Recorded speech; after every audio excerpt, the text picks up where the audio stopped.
Գյորջյան Կասկադ 60 ամիս փուլային վճարում բազմաթիվ առավելություններ։ Նիկոլ Փաշինյանի մասնակցությունը պատարագին դուք ինչպես եք մեկնաբանում, դա քննադատությունների կենտրոնում է հայտնվել եւ նույնիսկ արդեն Կիրիլի խորհրդականն է ասում, որ Հայաստանի իշխանությունները իրենց սահմանադրական իրավունքները լիազորում են միջամտելով եկեղեցու գործերին։ Կիրիլը Ռուսաստանի հոգևոր առաջնորդն է։ Նախ հարցադրումը կատարելիս պետք է առանձնացնենք հետևյալ հանգամանքները, ով ինչ գործողություններ է կատարում,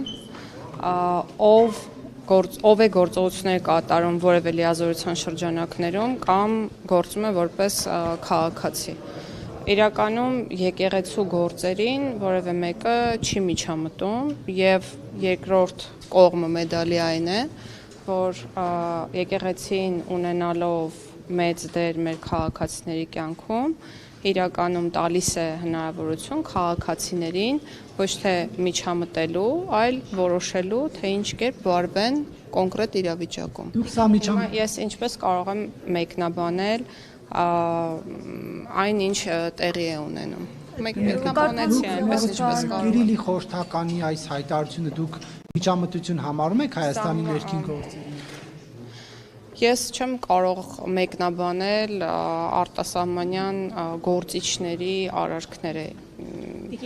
ասում եք, որ Նիկոլ Փաշինյանը չի վերազանցել իր լիազորությունները եւ արդեն շատ որ պաշտոնական լիազորության դրա մասին էի խոսում։ Որ պաշտոնական լիազորություն։ Շատ իրավաբաններ են կարծում, որ Նիկոլ Փաշինյանը իշխանությունը սահմանադրության կարգն է տապալել խառնվելով եկեղեցու գործին։ Երբ որ մայրաթորը հայտարարում է, որ տվյալ քահանան կարգալույծ է, իշխանությունը չի որ պետք է որոշի նա կարգալույծ է թե ոչ։ Այսինքն նա ինչ որ ձևով մտնում է եկեղեցու գործերի մեջ։ Եկեղեցին սահմանադրական կարգ հասկացության մեջ ընդհանրապես չի մտնում։ Երկրորդ վարչապետի կամ որևէ այլ պաշտոնատար անձի լիազորությունների շրջանակներից դուրս է պատարագի գնալը, դա ուղղակի ցանկություն է, որը կարող է ունենալ յուրաքանչյուրը, այդ թվում վարչապետը։ Ինչով է դա միջամտություն եկեղեցու գործերին, եւ ես ձեզ խնդրում եմ այն ինչ տեղի է ունենում կոնկրետ անհատների հետ, որոնք հանդիսանում են եկեղեցական սպասավորներ, երբեք չկապել եկեղեցու հետ, որովհետև դրանք տարբեր բաներ են։ Որպես արտահայտության նախարար այդ ամեն ինչը չի կապում, բայց գոնե երեք տեսել եք այն կադրերը, թե ինչպես է անվտանգության ծառայողը քաղաքացուն բերանը փակելով դուրս անում եկեղեցու։ Դա ես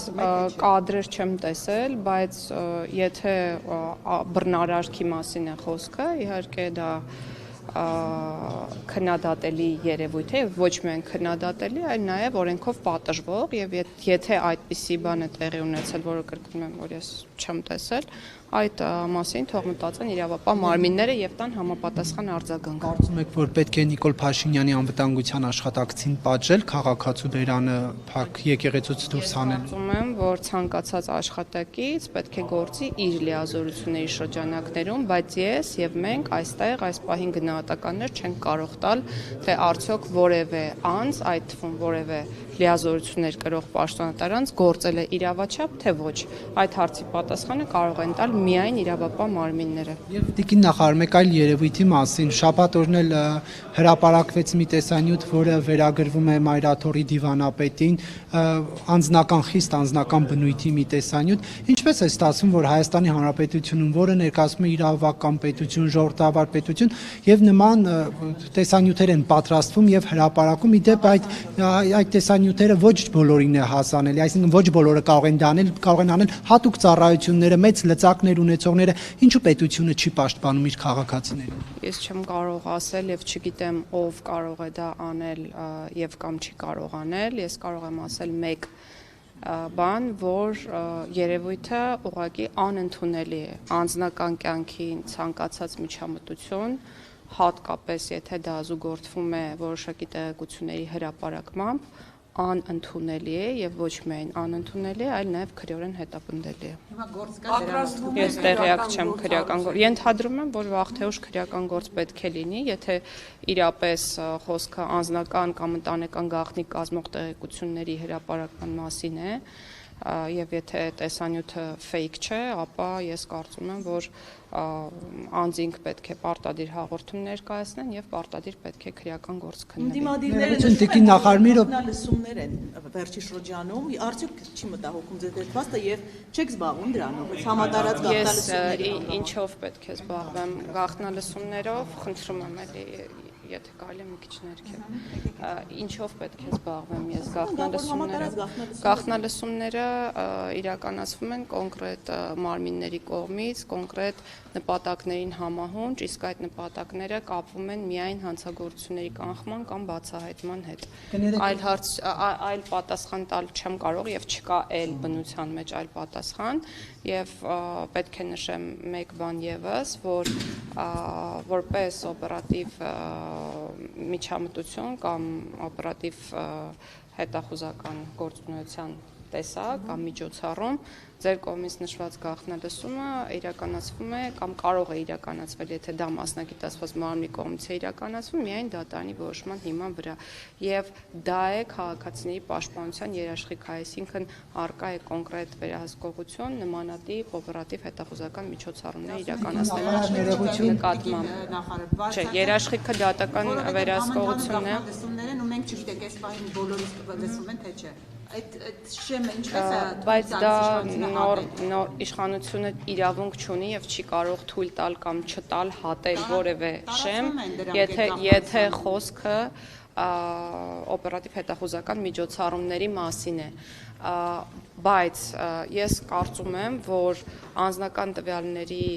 ոչ իրավաչափ օգտագործման, անձնական կյանքի միջամտության հետ կապված բոլոր դեպքերը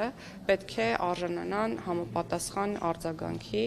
եւ այն անձինք, որոնք որ ապօրինաբար օգտագործել են անձնական կյանքին առնչվող տեղեկությունները, ինչպես նաեւ հրապարակել են, պետք է ստանան իրենց Նիկոլ Փաշինյանն էր անձնական կյանքի մասին տեղեկություններ տարածում, հենց առաջինը Նիկոլ Փաշինյանի կողմից եղավ առանց տեսանյութի, սակայն մարդկանց անձնական կյանքի վերաբերյալ տարբեր գրառումներ եղան։ Ում կյանքի վերաբերյալ։ Հոգևորականի։ Եթե Նիկոլ Փաշինյանը այդ գրառումը չկատարեր, այդ դեպքի վերաբերյալ հանրային մեծ հետաքրքրություն չէր առաջանա եւ տեսանյութը միգուցե եւ չհայտնվեր համացանցում։ Սա էր ուզում ասել։ Գուցե եւ ոչ։ Գուցե եւ ոչ, բայց վարչապետի ասելիքը այն էր, որ պետք չէ եկեղեցականները թողնեն իրենց գործը, ուխտը, առաքելությունը եւ փորձեն զբաղվել քաղաքականությամբ եւ անընդունելի է, որ եկեղեցին ունենա այնպիսի սպասավորներ, որոնք իրենց արժեքներում կեղծ են։ Ընդհանրապես սա է։ Մենք օրեր առաջ ականատես եղանք, որ Հովանավանքում Ես չեմ կարող մեկ քայլ առաջ գալ իրականում։